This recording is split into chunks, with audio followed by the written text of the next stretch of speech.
Оқушылар, енді қозғалыс командаларының ең жиі қолданылатын командалары сіздерде кітаптарыңызда берілген. Қолданып көретін болсақ, басқару блогына қайттан барып, әрқашан командасын қояйын да мен. Мысалы, жүру. Үнемі жүреді. Шет болса тоқтап қалды, шет болса әрі-итеру топ қойсақ, басқа жақ қарай жүріп жатыр, көресіздер ме? Енді бұны алып тастаймыз да. Тентөр көрсеткіші бойынша жүру. Тентөр мен қолым қайда қоям, сол жаққа қарай жүреді.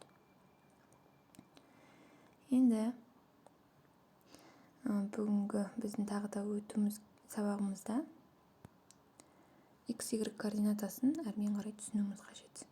Онда бізде спрайтымыз тұр, спрайтымызды кейіпкеріміздің үстіне қоя тұрайын мен, мысалы. Жақындатайын. Мысалы, XY дейтін координата өсі бар. X оң жақ қарай өсіп жатыр, Y жоғары қарай. X оң жақ қарай оң мәндерді қабылдайды, жоғары қарай оң мәндерді қабылдайды. Мына біздің кейіпкерімізді сахнаның қай шетіне орнатқымыз келеді. XY координатасы арқылы біз көрсете аламыз. Мысалы, мен мысықты ары бері жылжытып мұнда қойсам, спрайт 1, X пен Y-імнің мәні көрініп тұр. Басқа жерге қойсам, 64-77. Келесі жерге қойсам, -71-де X-іміз, Y-іміз -71. Енді оқушылар практикалық жұмысты орындайық. Ол үшін біз бірінші фонымызды қояйық. Фонымызды қоюымыз үшін көрсетілген файл бойынша ашып, фонды жүктейік. Бірінші суретті интернеттен жүктеп аламыз. Телефонымызға, одан кейін оны сақтамызға осылай қоямыз. Енді бізге кейіпкерлер қажет. Кейіпкер, мысалы. Мұнда баламыз бар ма екен? Қоян бар ма екен, мысалы.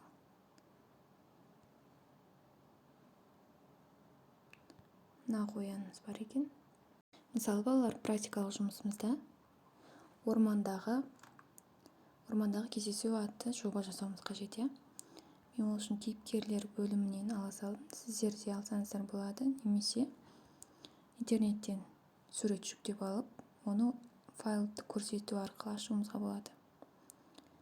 Кейіпкерімнің өлшемін берейін.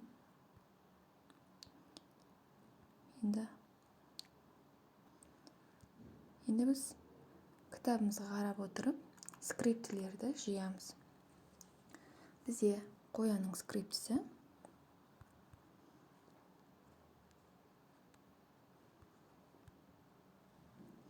Қоянымыздың скриптісі былай екен. Бірінші басқару батырмасына барамыз. Түс арқылы тауып алуымызға болады, оқушылар.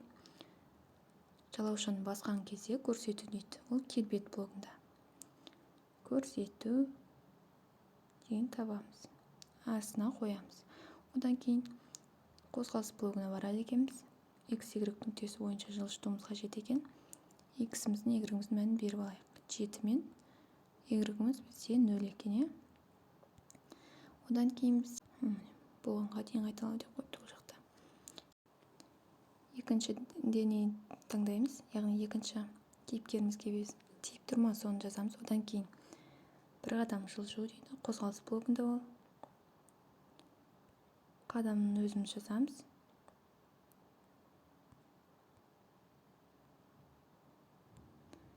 Шет жақ болса бұрылу дейді. Төмен жақта ол. 5 секунд күту дейді. Дәл осылай оқушылар құрастыра береміз.